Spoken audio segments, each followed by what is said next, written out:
आजकल कुछ लोग परिवार से दूर रहकर अपने जीवन को जीने की कोशिश करते हैं, लेकिन ये भी सच है कि परिवार के बिना जीवन अधूरा होता है। परिवार हमें न केवल शारीरिक सुरक्षा प्रदान करता है, बल्कि मानसिक और भावनात्मक विकास में भी मदद करता है। एक अच्छा परिवार हमें आत्मविश्वास और आत्ममूल्य की भावना देता है।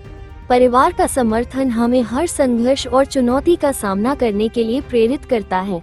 अध्ययनों से ये भी साबित हुआ है कि परिवार के साथ रहने वाले लोग ज्यादा खुश और संतुष्ट रहते हैं।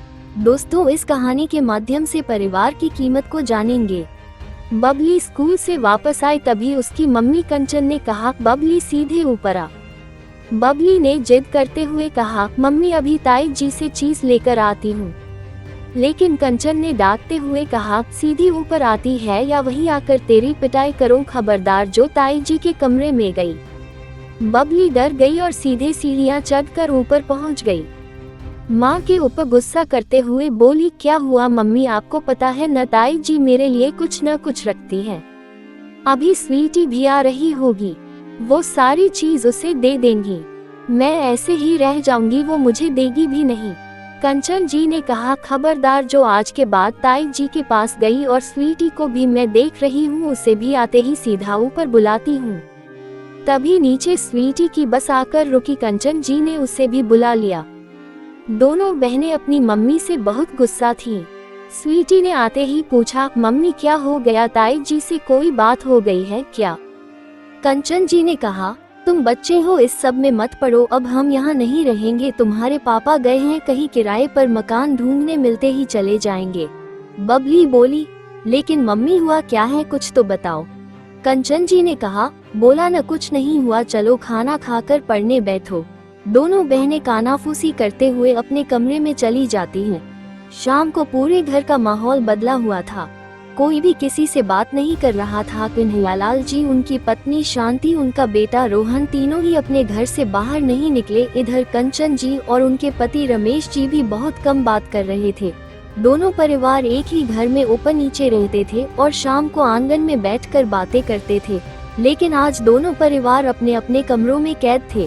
बबली और स्वीटी को कुछ भी पता नहीं था कि क्या बात है। अगले दिन सुबह कंचन जी ने दोनों बेटियों को जल्दी उठा दिया। सारा सामान पैक करके तैयार होकर बैठ गए। थोड़ी देर में गाड़ी आ गई जिसमें सामान चढ़ा दिया गया। घर में बिल्कुल सन्नाटा छाया हुआ था। दोनों बेटियां ताऊजी और ताईजी को देखना चाह रही थीं, लेकिन वे दोनों अपने बेटे रोहन के साथ अपने कमरे में बंद थे। कुछ देर में सौरभ जी कंचन और दोनों बेटियों को लेकर वहां से चल दिए। बबली और स्वीटी दोनों रोते हुए ताई जी के कमरे के दरवाजे को पीटने लगी, लेकिन अंदर से कोई आवाज नहीं आई। कंचन जी दोनों को खींचते हुए ले गई और गाड़ी में बिठा दिया। कुछ ही देर में गाड़ी अपनी नई मंजिल की ओर चल दी। सालों से जो परिवार एक साथ रह रहा था, अचानक सब बिखर गया। सौरभ जी और कंचन जी एक किराए के मकान में चले गए थे। नए घर में पहुंचकर कंचन जी सामान सजाने लगी। बबली और स्वीटी दोनों एक जगह बैठकर खामोशी से सब देख रही थी। सौरभ जी ने दोनों बेटियों को समझाते हुए कहा, बेटा, हमें भी कोई खुशी नहीं हो रही वहां से आते हुए, लेकिन तुम नहीं जानती उन्होंने हमारे साथ क्या किया। हमारी पुश्तैनी साड़ी की दुकान बीच बाजार में है। पिताजी के जाने के बाद से हम दोनों भाई वो दुकान चला रहे हैं। सारा हिसाब भाई साहब देखते थे, लेकिन अभी 10 दिन पहले उन्होंने मुझे बताए बगैर रोहन को नई दुकान खुलवा दी। उस दुकान में पैसा लगा वो हमारी दुकान से ही आया था।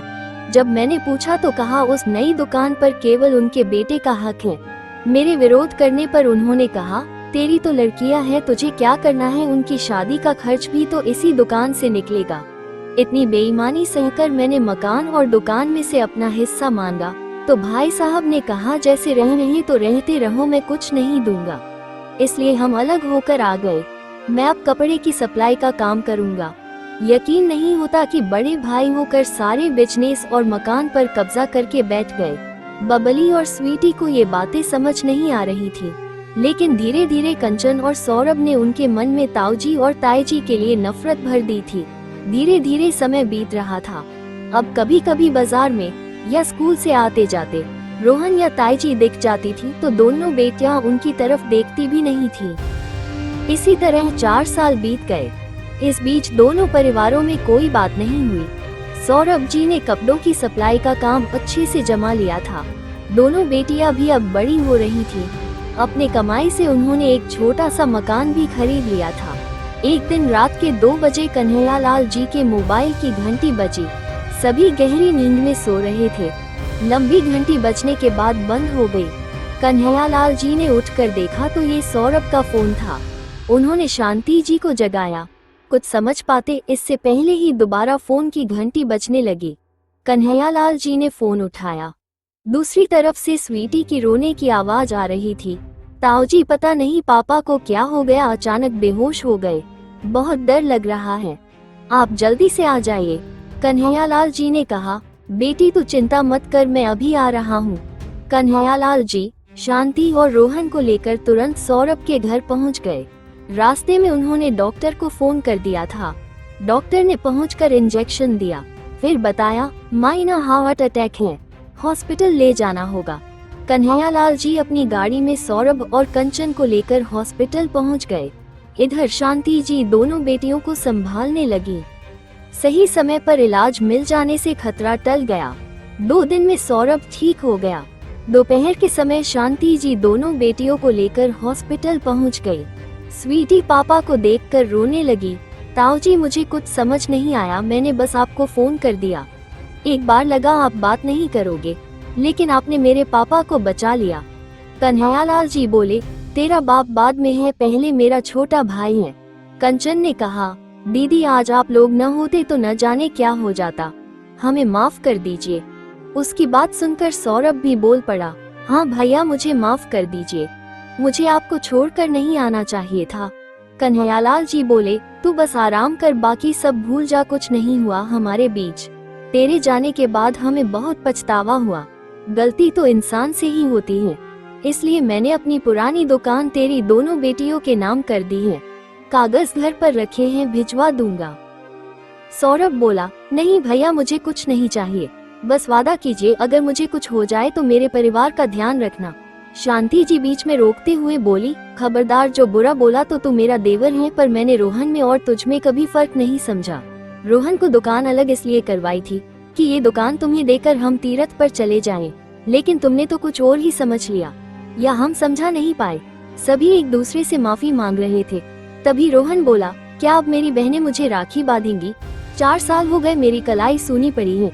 ये सुनकर पूरा परिवार हंसने लगा। सब अपने पुराने मकान में वापस आ गए और नए मकान को किराए पर दे दिया।